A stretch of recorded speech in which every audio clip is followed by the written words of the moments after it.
అధికారంలోకి వచ్చి ఏడాదికి దగ్గర వస్తుంది. ఇక 6 గ్యారెంటీల జాడైతే పత్తకు లేకుండా పోయింది. మార్పు కావాలి, కాంగ్రెస్ రావాలి అని జనాలు ఓట్లేసి గెలిపిస్తే ఇప్పుడు ఏ నాయకుడు వచ్చి గిదే డైలాగ్ కొడతాడు. ఇక గీసారి అయితే కుండ బద్దలు కొట్టినట్టే ఉన్నది ఉన్నట్టే మాట్లాడతాడు. ఇంతకీ గా సార్ ఎవరు అని తెలుసుకోవాలని ఉన్నదిలే, అయితే చూసేయండి మరి.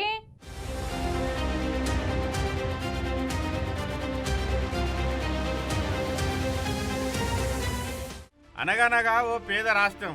ఆ రాష్ట్రంలో లంకె బిందెలుంటాయనుకొని కొంతమంది అడ్డగోలు హామీలు ఇచ్చి అధికారంలోకి వచ్చిండ్రులా.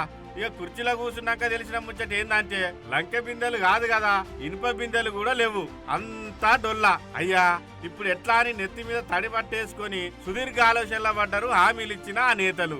అందుకే అంటారు పెద్దలు, మంచం ఉన్నంతనే కాలు దాపుకోవాలి అని. ఇక ఏమన్నా ప్రెస్ మీట్ పెడితే రిపోర్టర్లు అడిగే ప్రశ్నలకు సమాధానం చెప్పలేక ఇగో గిట్లా అంటారు. ఓ జగ్గారెడ్డి అన్న ఇక చెప్పే, ఆడున్నాయి పైసలు, ఈ రాష్ట్రంలో పైసలు ఆడున్నాయి. ఈ ఖజానా ఖాళీ చేసి ఖాళీ చేసి మా చేతిలో పెట్టారు. ఎవరు వాళ్ళు, ఒక్క రూపాయి లేదు ఈడ. ఇగో విన్నారు కదా, ఇది సుత కరెస్టే కదా. పైసలు ఉంటే పెడతారు కానీ లేనిది ఆన్లైన్ నుంచి తెచ్చి పెడతారు. చెప్పుండ్రి మీ ఇచ్చంతరం కాకపోతే. మరి గసొంటప్పుడు ఎన్నికల ముందట హామీలు ఎందుకు ఇచ్చిండ్రు అంటే ఒడ్డెక్కేదాకా ఓడమల్లన్నా, ఒడ్డెక్కినాక బోడమల్లన్నా అన్నట్ట. కానీ చేసే పని కూడా ప్రచారం చెయ్యాలనే దాంట్లో కొంత కాంగ్రెస్కి అలవాటు లేదు. అది చేసుకుంటా పోతాం కానీ వాళ్ళు చారాన చేసి బారాన పబ్లిసిటీ చేసుకుంటారు. మేము రూపాయి చేసి చారాన పబ్లిసిటీ కూడా చేసుకుంటలేము. అవు నిజం చెప్పులేసుకునే లోపే అబద్ధం ఊరంతా చుట్టది అన్నట్టు మాకు గోరంతా చేసి కొండంతా చెప్పే అలవాట్లు లేవు.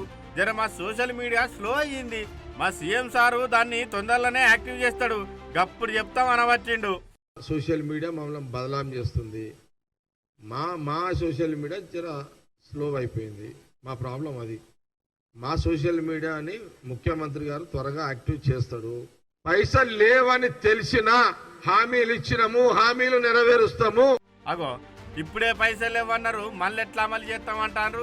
ఏడదెత్తారు కావచ్చు ఇల్లు పైసలు అంటే కాంగ్రెస్ నేతలంతా ఆయనన్న ఒడ్లు ఎక్కపోతే తెస్తారు ఆ పైసలని అనవట్టిరు నెటిజన్లు. మరికొంతమంది ఏమో సంక్షేమ పథకాలకు పైసలు లేవు కానీ హైదరాబాద్ గా చేసేటందుకు, విగ్రహాల పేరు మీద కోట్లు పెట్టేటందుకు, హెలికాప్టర్ల మంత్రులు తిరిగేటందుకు, పూటకో దేశం పయనం కట్టేటందుకు, మూసీ నది మురికి కడిగేటందుకు, రైతుల భూమి బలవంతంగా గుంజుకొని ఫార్మాసిటీలు కట్టేటందుకు మాత్రం సర్కార్ దగ్గర పైసలుంటాయా అని 7 దోషుల మన్నెత్తిపోతానికి ముచ్చటరికైన పబ్లిక్.